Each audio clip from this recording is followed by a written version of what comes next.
Laser में ना जो लेजर ही पढ़ रहे हैं पिछले 2 क्लासेस में लेजर के बारे में बताया। तो आज जो असाइनमेंट से लेजर है वो हम बताइए। हाँ, लेज़र के बारे में एक बार मैं रिकैप करा देता हूँ कि आपके दिमाग में आता है कि लेजर है क्या। तो लेज़र के बारे में बताया था कि जो सिमिलर ट्रांजैक्शन होते हैं, सिमिलर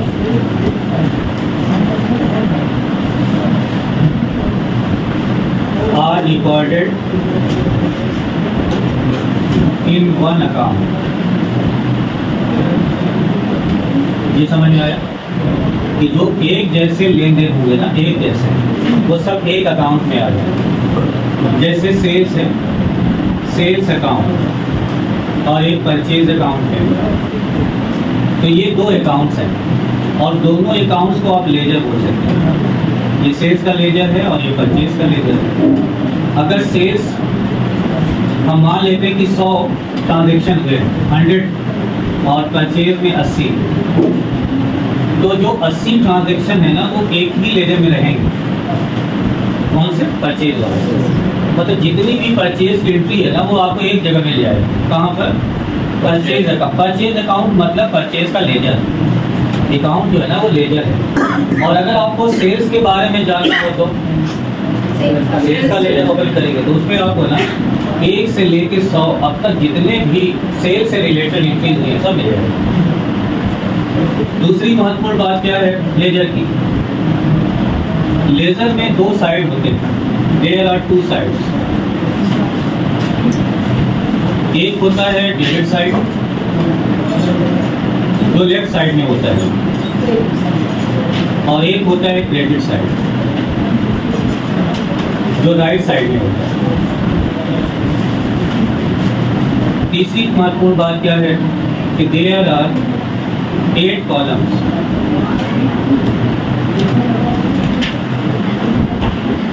इन लेजर। इसका फॉर्मेट है इस तरीके से, तो टी फॉर्मेट बोलते हैं, टी फॉर्मेट।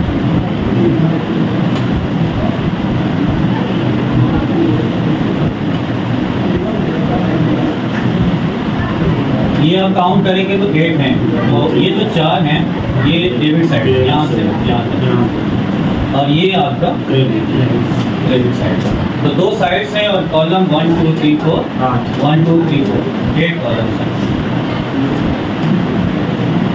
अगर आप कैश का लेजर बनाते हैं तो 3 चीज़ें आप, या कैश का या सेल्स का या परचेज का किसी का भी लेजर आप बनाएं तो 3 चीज़ें आपको नोटिस करना रहता है। पहला, नेम ऑफ अकाउंट, किसका लेजर बना रहे हैं ये देखना रहेगा। परचेज का बना रहे हैं कि सेल्स का बना रहे हैं। दूसरा, साइड, वो किस साइड में लिखा होगा, डेबिट में लिखा है कि क्रेडिट में लिखा है। अगर डेबिट में लिखा है तो डेबिट साइड लिखेंगे, क्रेडिट में लिखा है तो क्रेडिट साइड चेंज नहीं है। तीसरा, अपोजिट एंट्री या अपोजिट अकाउंट। अपोजिट अकाउंट का मतलब जैसे कैश की एंट्री करते हैं, cash account debit to capital. तो जब आप कैश का लेजर बनाओगे तो तीनों चीज़ें देखो मैच हो रही है। इसका नाम क्या है? Name of account. ये कैश है तो सिर्फ कैश लिखेंगे, इसमें भी कैश लिखेंगे, इसमें। साइड क्या है? तो डेबिट में लिखेंगे, इधर टू इधर बाई। तीसरा, अपोजिट, इसका अपोजिट क्या है? तो कैश में कैश नहीं लिखेंगे, कैपिटल लिखेंगे। ऐसा क्यों? डबल एंट्री सिस्टम की वजह से।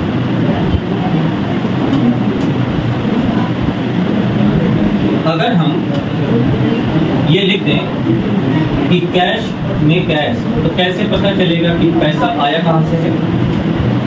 अभी हम कैपिटल लिखेंगे तो हमें पता चल जाएगा तो कैश आया किस वजह से है, कैपिटल की वजह से। इसका सोर्स पता चलेगा। जैसे आपके पास 1 लाख रुपए हो और वो अगले दिन 1.5 लाख हो जाए तो बताना पड़ेगा कि कैश 1.5 लाख है, ये तो ठीक है, लेकिन वो 50,000 आया कहाँ से?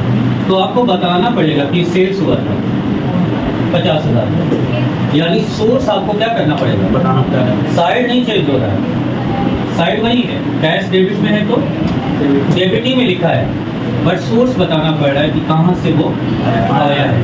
तो साइड नहीं चेंज करेंगे। कैश अगर डेबिट में है तो डेबिट में ही लिखेंगे, क्रेडिट में है तो लेकिन कैश का लेजर बनाएंगे तो कैश नहीं लिखेंगे बल्कि अपोजिट लिखेंगे। परचेज का लेजर बनाएंगे तो परचेज नहीं लिखेंगे, उसका अपोजिट लिखेंगे। ये चीज़ें हमें नोटिस करनी है। अब आपके बुक में जो असाइनमेंट दिया हुआ है कि आप कैश का लेजर बनाएं, तो कैश का हम लोग लेजर बनाते हैं।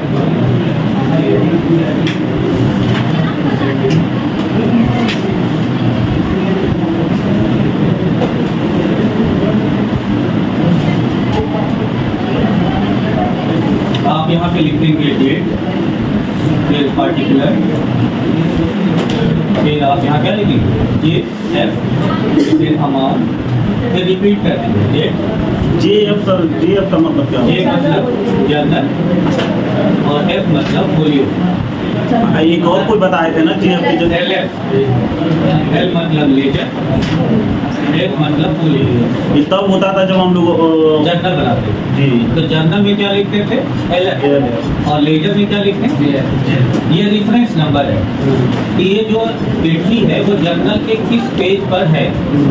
तो जब मैनुअल अकाउंटिंग होती थी तो यहाँ पर अगर आपने कैश लिखा तो वो कहीं तो जर्नल में लिखा होगा, तो जर्नल के किस पेज पर लिखा है उसका रेफरेंस करना था। लेकिन चूंकि कंप्यूटराइज अकाउंटिंग हो गया तो सिस्टम से सॉफ्टवेयर सबको बदल देता है, कर देता है, तो इसकी अब जरूरत नहीं पड़ती, तो खाली रहता है। मैनुअल अकाउंटिंग होती थी, इसका यूज होता था। Date, particular, JF, amount, credit, debit. किसका लेजर बनाना है। पहली ऊंची क्या लिखी है, तो इसकी एंट्री होगी कैश अकाउंट डेबिट। जब बिजनेस स्टार्ट करेंगे तो ये एंट्री होगी। कितनी वैल्यू है 60,000। अब बताइए कैश कहाँ पे लिख रहा है, डेबिट में, तो डेबिट में लिखना है टू कैपिटल। इसका अपोजिट लिखना है। कैश डेबिट में है तो डेबिट साइड में लिखिए। कितना था 60,000। सेकेंड, तो मशीन जब खरीदते हैं एंट्री करते हैं मशीनरी अकाउंट टू कैश। कितना 50। बताइए सकते हो कैश क्रेडिट में गया तो क्रेडिट साइड में लिखे गया कैश का अपोजिट बाई मशीनरी 15,000। ये केवल कैश का एंट्री जो रही सिर्फ कैश का लेजर, सिर्फ कैश ही आएगा। लेजर का तो मतलब ही है सिंगुलर ट्रांजेक्शन और रिकॉर्डेड सारे कैश एक जगह आ जाएंगे। जो आए पैसे वो भी, जो गए पैसे वो भी। इधर आप मानिए क्या आता है रिसीट, इधर सब पैसा आता है डेबिट, और इधर आप समझ लीजिए पेमेंट। ये बाई लगा रहे हैं सर, इसका क्या मतलब है। बाई मतलब पैसा चला गया, क्रेडिट के लिए लगाते हैं। तो केवल ये क्रेडिट में ही लगेगा, सिर्फ क्रेडिट में, लेजर के अंदर। अगली यूची क्या है purchase goods for cash, purchase account debit. बताइए कितना था 10,000। तो कैश यहाँ क्रेडिट में है तो क्रेडिट में लिखा जाएगा बाई परचेज। फिर बेच रहे हैं सामान तो cash account debit to sales account. कितना 16। बताइए कैश यहाँ पर डेबिट टू सेल्स 16,000। फिर तो salary account debit to cash account कितना 2500। तो अनुपात कैश यहाँ पर क्रेडिट साइड में, तो आप लिखेंगे सैलरी। फिर sold goods to Raju on credit. इसका हो गई.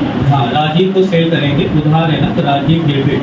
सर लेकिन इसमें एक डेट का कारण दिया है इसमें, तो डेट कैसे भरेंगे? यहाँ तो डेट का कोई मेंशन ही नहीं Date है. दिया रहता है. डेट दिया रहता है तो लिख देते हैं, नहीं अच्छा। लिखा है कभी ऐसे नंबर डाल देते हैं. ऐसे कोई भी ठीक। आपको पता तो रहेगा सेलिंग कब दिया तो वो डेट डाल देंगे. ठीक। आपने परचेज कब किया तो वो डेट डाल देंगे.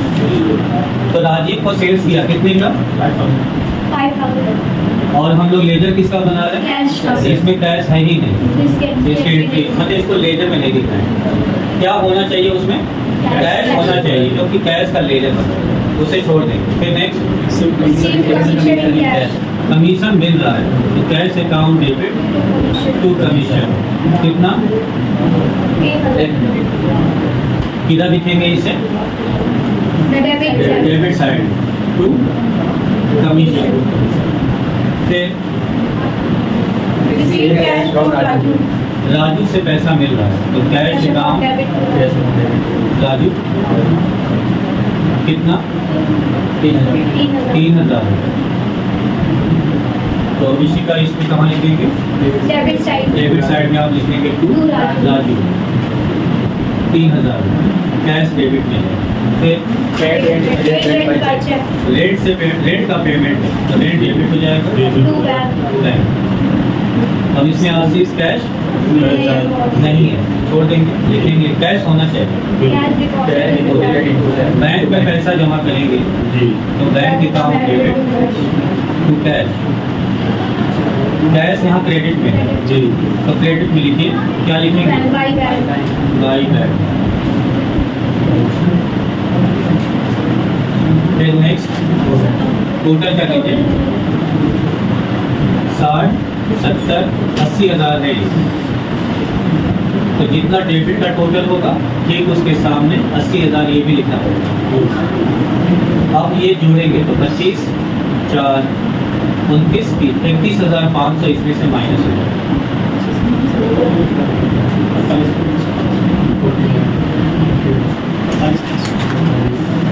48,500 रुपये का डिफरेंस आ रहा है. तो इसका नाम दिया गया है बाई बैलेंस. CD कहा जाता है. ये क्या होता है? Closing balance. इस लेजर से ये मालूम चलता है कि कंपनी के पास कितना आया पैसा? 80,000. कितना पैसा गया है? 31,500. और अभी कंपनी के पास कितना पैसा है ये जानकारी होती है. फिर ये भी मालूम चलता है कि जो 80,000 आया वो कहाँ से आया है. इससे ये भी मालूम होता है कि पैसा कहाँ पे खर्च हुआ है. तो पूरा रिकॉर्ड कैश का इसमें रहेगा.